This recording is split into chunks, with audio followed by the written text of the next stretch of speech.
हाँ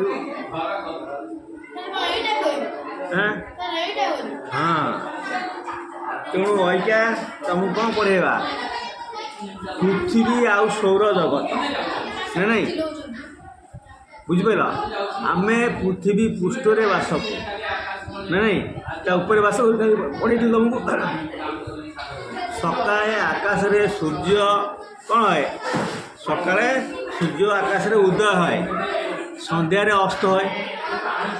उदय माने कौन उदय माने सूर्य आसवा अस्त है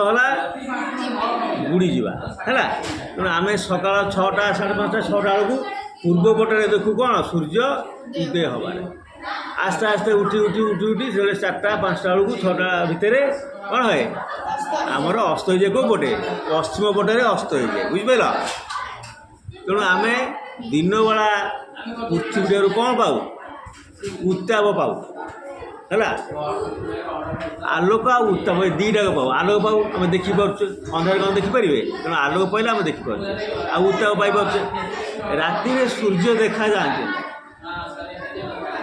किंतु देखा जाती किए चंद्र चंद्र देखीच चंद्र देखीच तो अच्छा आकाश रे चंद्रर आकार उदय समय और अवस्थिति प्रतिदिन बदली थाए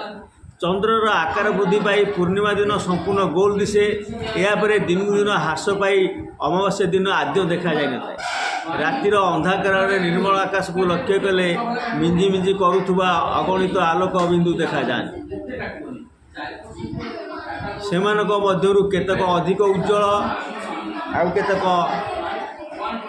कम उज्जवल देखा जाए भल भाव निरीक्षण कले केतक आलोक बिंदु मिंजी मिंजी नक चंद्र पर स्थिर आलोक द्वारा देखा पार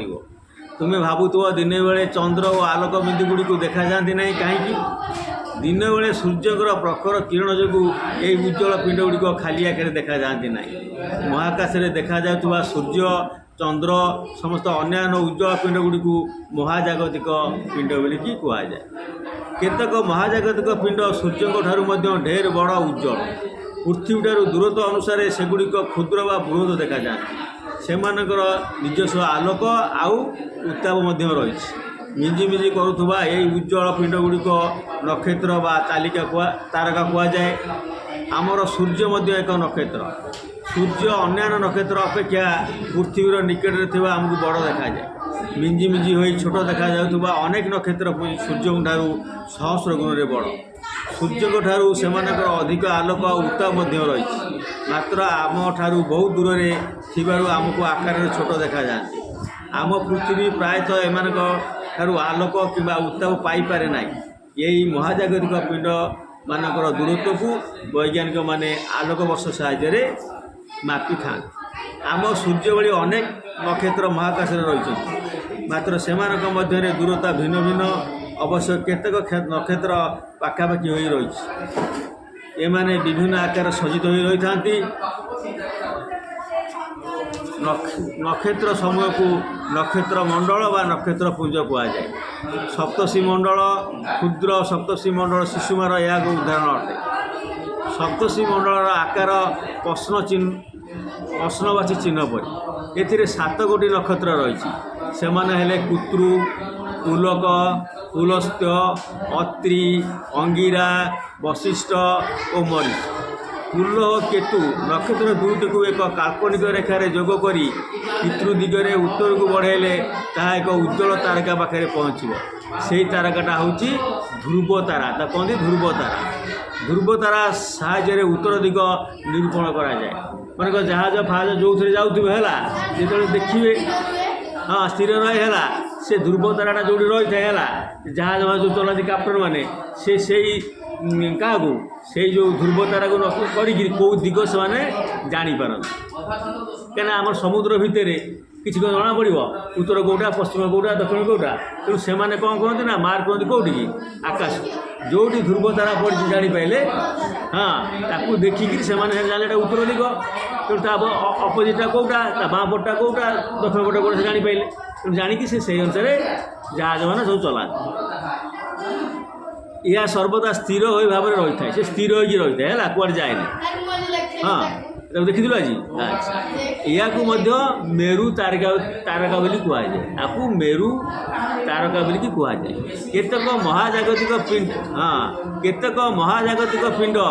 ତାରକା ପରି ଦେଖାଗଲେ ମଧ୍ୟ ସେମାନଙ୍କର ନିଜର ଆଲୋକ ଆଉ ଉତ୍ତାପ ନାହିଁ ସେମିତି ଦେଖାଯାଏ କିନ୍ତୁ ତାର ନିଜସ୍ୱ ଆଲୋକ ଆଉ ଉତ୍ତାପ ନାହିଁ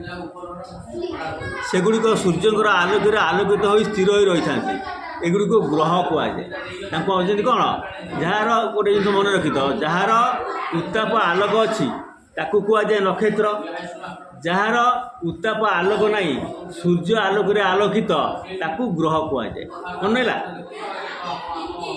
ଆମର ପୃଥିବୀ ଗୋଟିଏ ଏହିପରି ଗ୍ରହ ଆମ ପୃଥିବୀଟା ଗ୍ରହ ନୁହଁ କାହିଁକିନା ଆମ ନିଜର ଏକ ଉତ୍ତାପ ଅଛି ଆମେ ସୂର୍ଯ୍ୟ ଆଲୋକରେ ଆଲୋକିତ ହେଉଛେ ଏହା ଉପରେ ସୂର୍ଯ୍ୟ କିରଣ ପ୍ରତିଫଳିତ ହେଉଥିବାରୁ ଏହା ଆଲୋକିତ ହୋଇଥାଏ ମହାକାଶରୁ ବା ଚନ୍ଦ୍ରପୃଷ୍ଠକୁ ଦେଖିଲେ ଏହା ସ୍ଥିର ଦେଖାଯାଇଥାଏ ବୁଝିପାରୁଛ ତେଣୁ ଆମର କ'ଣ ପଢ଼େଇବା ନା ଆମେ ପଢ଼େଇବା ସୌରଜଗତ ଉପରେ ଆସିବା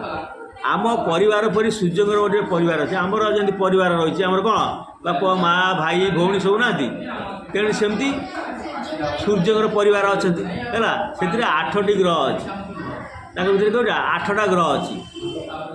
3ଟି ବାମନ ଗ୍ରହ ଅଛି ହେଲା ଅନେକ ଉପଗ୍ରହ ଅଛି ଗ୍ରହାଣୁପୁଞ୍ଜ ଅଛି ଅସଂଖ୍ୟ ଉଲ୍କା ଅଛି ଓ ଧୂମକେତୁ ଆଦି ସଦସ୍ୟ ଭାବରେ ରହିଛନ୍ତି ତେଣୁ ଏହାକୁ ସୌରଜଗତ କୁହାଯାଏ ନାଇଁ ତେଣୁ ମୁଁ ପଛପଟେ ତୁମର କରିଦେଇଛି ସୌରଜଗତ ଚିତ୍ର ସେଟାକୁ ଦେଖ ଫେର କାଲି ପଢ଼େଇବା କ'ଣ ଆଉ ଆଗକୁ ପଢ଼େଇବା ଆଜି ସେତିକି